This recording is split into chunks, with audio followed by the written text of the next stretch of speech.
After my husband found out I was having an affair with our child's school principal, I got him banned from the school to protect myself.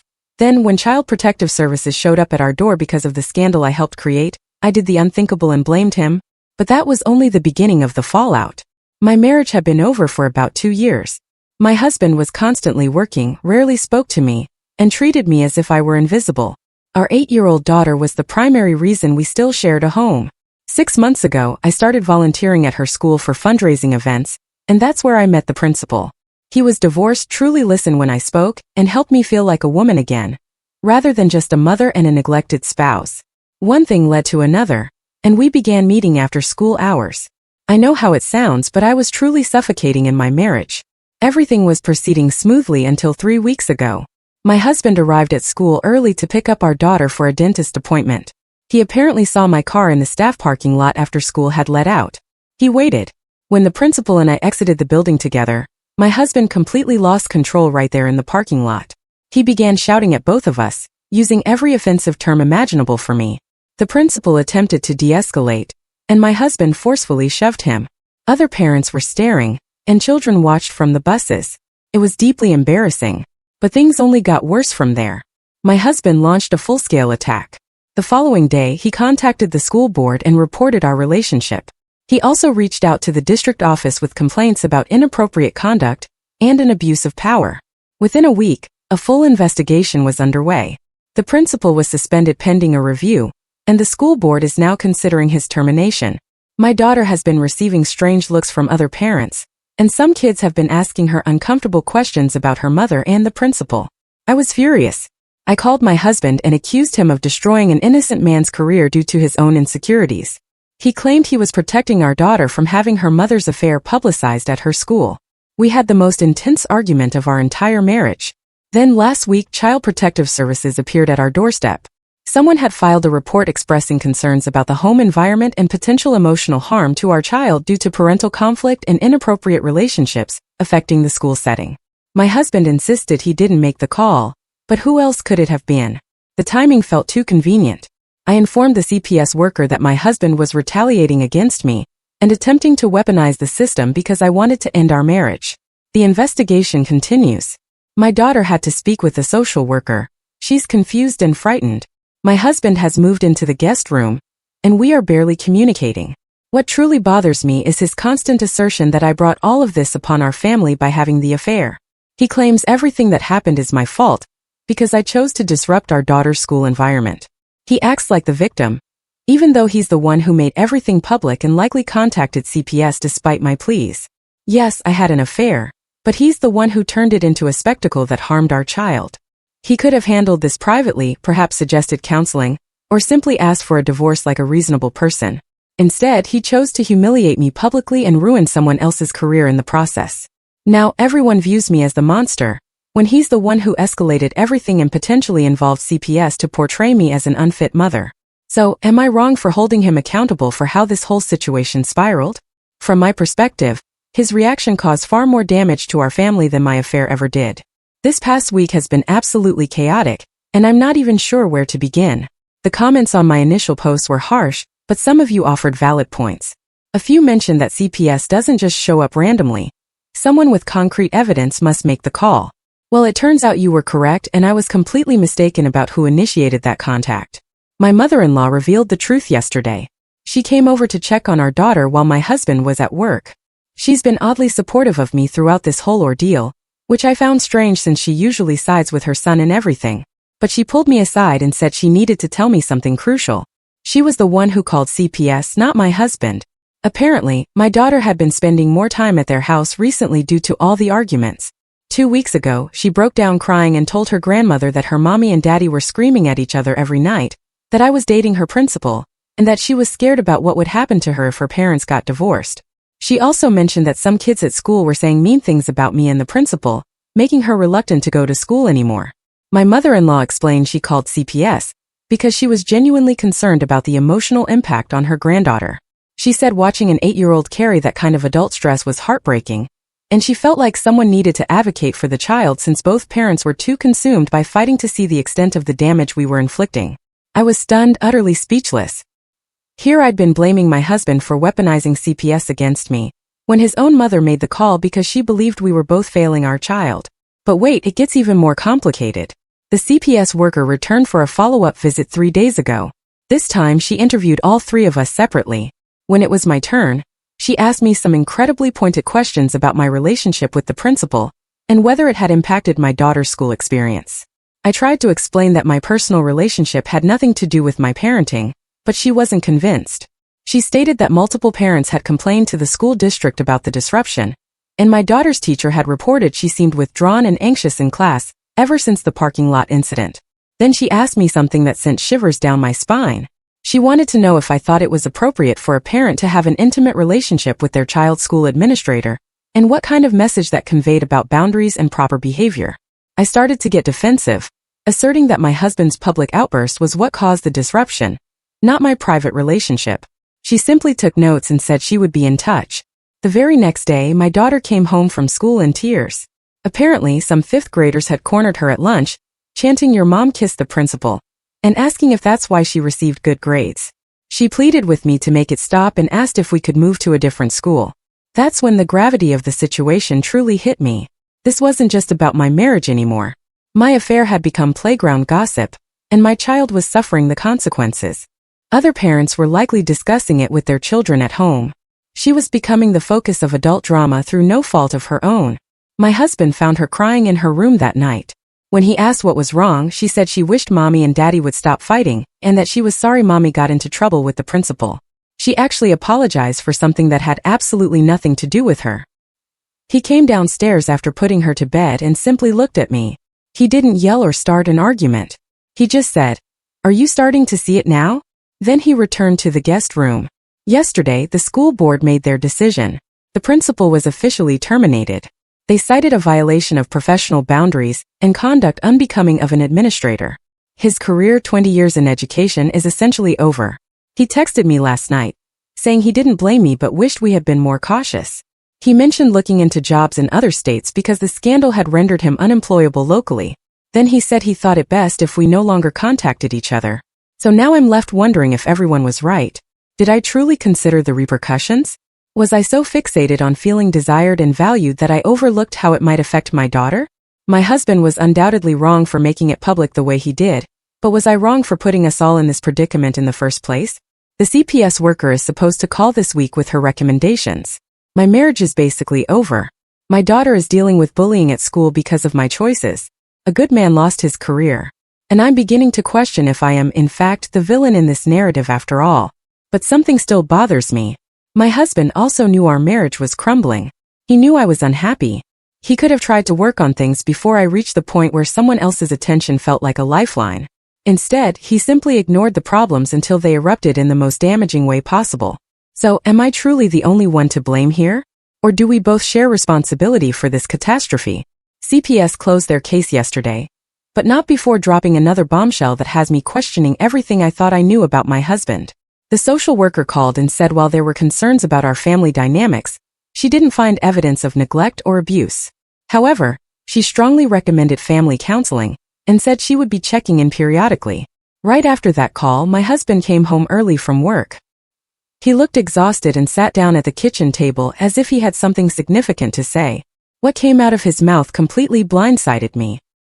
He had also been having an affair for 8 months with his coworker. I just stared at him. After everything we'd been through, all his righteous anger about my relationship with the principal, the public humiliation he put me through, and he had been cheating this entire time. "Are you serious right now?" I asked. "You destroyed my life over something you were already doing." He claimed it wasn't the same. His affair wasn't affecting our daughter's school or causing public drama. He said what I did was reckless and foolish because it involved our children's educational environment. I exploded. I started screaming about hypocrisy and how he dared to act like the moral authority when he was secretly involved behind my back too. He just sat there taking it until I ran out of steam. Then he said something that stopped me cold. At least I didn't parade it around where our daughter could see it. That stung because he was right. His affair was completely separate from our family life. Mine had entangled our children's world in ways that were still causing problems. But then I discovered why he really confessed. His coworker is pregnant. She's 12 weeks along and told him yesterday that she's keeping the baby. She also gave him an ultimatum. Either leave his wife or she's telling everyone at their company about their relationship. So his confession wasn't about guilt or wanting to clear the air. He was covering his bases before his affair became public too. How long were you planning to keep this from me? I asked. Honestly, forever if I could have, he said. But now I can't. And we need to figure out what we're doing. We sat there in silence for about 10 minutes, two cheaters staring at each other across the kitchen table, both of us knowing our marriage was completely dead. Then our daughter walked in from school. She looked at both of us and asked if we were fighting again. My husband told her no, we were just talking about some grown-up stuff. She nodded and went upstairs to do homework. That night, after she went to bed, we had the most honest conversation we'd had in years. We talked about how we'd both disengaged from the marriage, how we'd been living like roommates instead of partners, and how we'd both sought what we weren't receiving at home. He admitted he'd been emotionally unavailable for a long time due to work stress, feeling like he couldn't do anything right as a husband or father, and simply shutting down instead of addressing problems. He said when his coworkers started paying attention to him and making him feel competent and valued, it felt like a lifeline. I told him about feeling invisible and unappreciated, like I'd lost myself in being a wife and mother, and how the principal made me feel interesting and attractive again, like I was more than just someone who packed lunches and did laundry. It was strange having that conversation. For the first time in forever, we were actually talking to each other instead of at each other. But then reality set in. He's going to be a father with another woman. I destroyed a man's career and made our daughter a target for school bullies. We both betrayed each other and our family. So what now? I asked.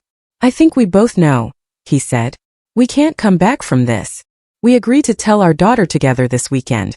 We're going to explain that sometimes adults make mistakes and that mommy and daddy won't be married anymore. But we'll both always love her and take care of her. The hardest part is that I'm not even angry at him anymore. I'm just tired. We're both flawed people who hurt each other and our child. But at least now we're being honest about it.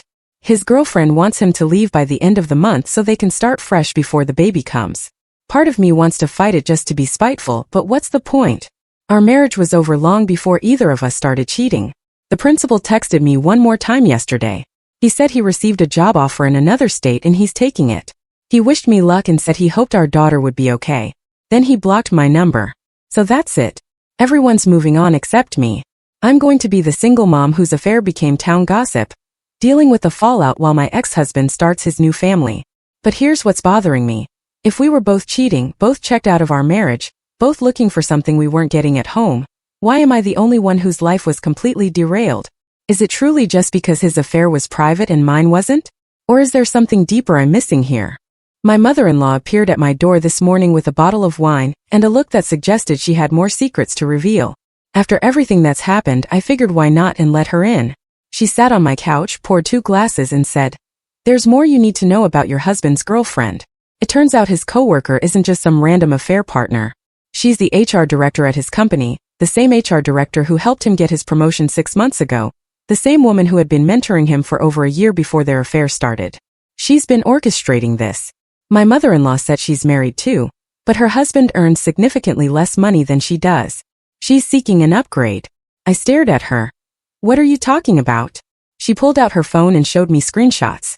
Apparently, my sister-in-law works at the same company and had been observing this entire situation unfold. The HR director had been strategic about her relationship with my husband. She positioned herself as his work wife, then his confidant, then his lover. But here's the shocking part. She's not actually pregnant. My mother-in-law showed me medical records that my sister-in-law had somehow accessed. The woman had a hysterectomy 3 years ago. She literally cannot get pregnant. Why would she lie about that? I asked. Because she knows he won't leave you for just an affair, but he will leave for a baby, she replied. She's giving him a reason to upend his life that makes him feel like he's doing the right thing. I felt nauseous. My husband was being manipulated by a woman who was using every manipulative tactic imaginable, and he was completely falling for it. But then my mother-in-law dropped the true bombshell. She knows about your affair with the principal. She's the one who told your husband to go to the school that day. My blood ran cold. What do you mean? Apparently, the HR director had hired a private investigator months ago to dig up dirt on me. She discovered my relationship with the principal and fed the information to my husband, but she made it appear as though he discovered it himself. She told him precisely when to show up at the school to catch us together. She coached him on what to say to the school board to maximize the damage. She even helped him plan the public confrontation to ensure it would be as humiliating as possible. She wanted your affair to be public because she knew it would destroy any chance of you fighting for your marriage, my mother-in-law explained. She needed you to be the villain so he wouldn't feel guilty about leaving. I was trembling. How do you know all this? Because she got drunk at the company Christmas party and bragged about it to your sister-in-law, she said. She thought it was clever. So my husband's affair partner had orchestrated the complete destruction of my life. She'd manipulated him into catching me, guided his reaction to maximize my humiliation, and then swooped in to comfort him while pretending to be pregnant with his child. But wait, it gets even worse. My mother-in-law said the HR director had also been spreading rumors at their company about how my husband was trapped in a loveless marriage with the cheating wife. She'd been building sympathy for him, while portraying me as the cause of his unhappiness. She's been planning to steal your life for months, she said. Your affair just gave her the perfect opportunity. I didn't know what to do with this information. Part of me wanted to confront my husband and tell him everything.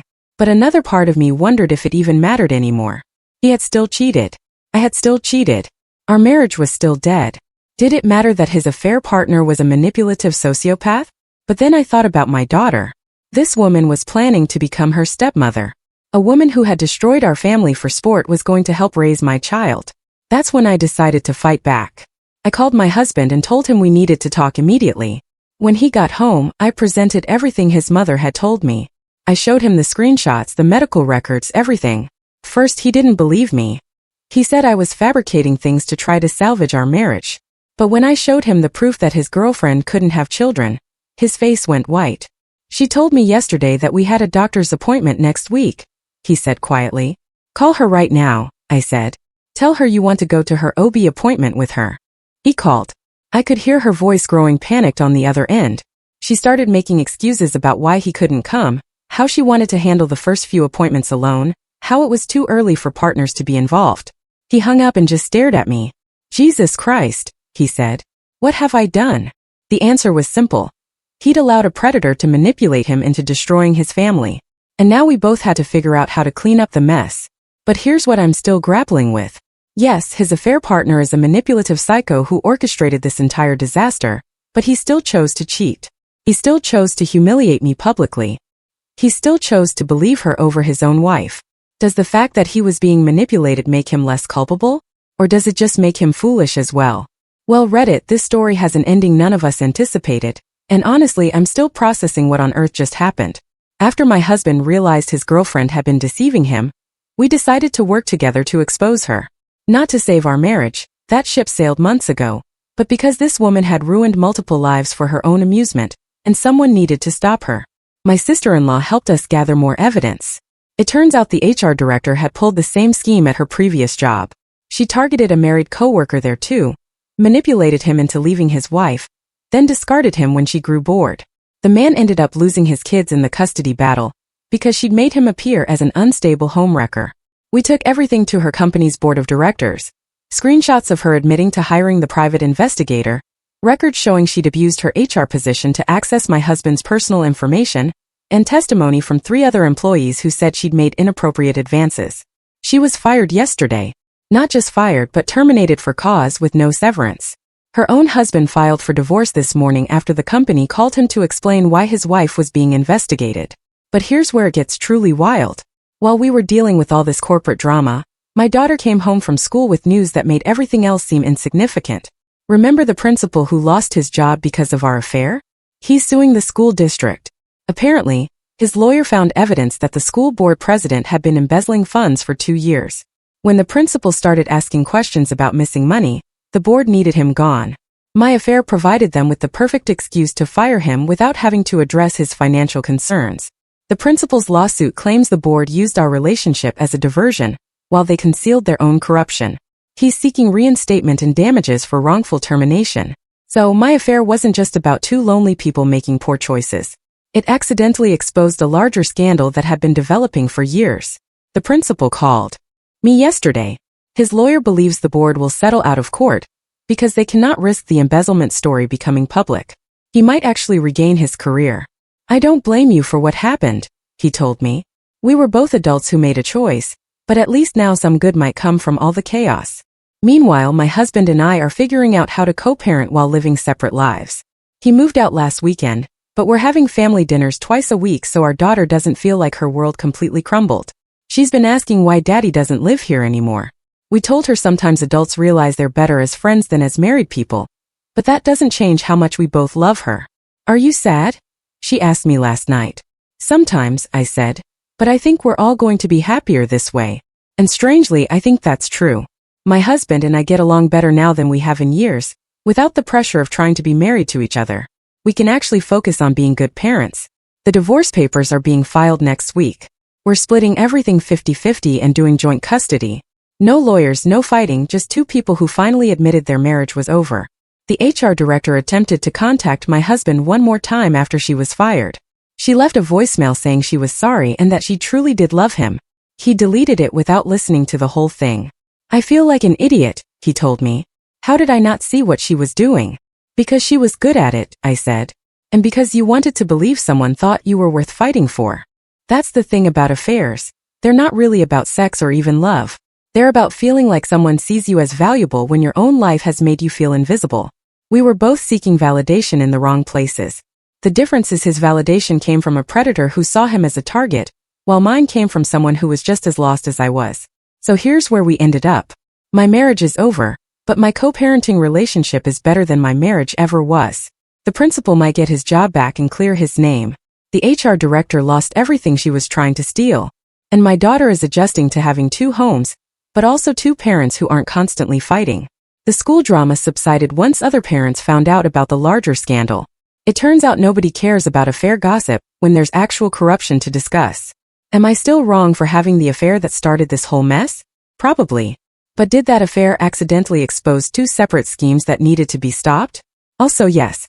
Sometimes being the catalyst means being the person willing to disrupt things when everyone else is pretending everything is fine. My affair didn't save my marriage, but it might have saved other people from getting manipulated by the same woman who tried to destroy my family. And my daughter? She's doing okay, better than okay actually. She told me yesterday that she likes it better when mommy and daddy don't yell at each other all the time. Are you going to get married again? She asked. Maybe someday, I said. But right now, I'm just focusing on being the best mom I can be. Good, she said, because I like having you all to myself sometimes.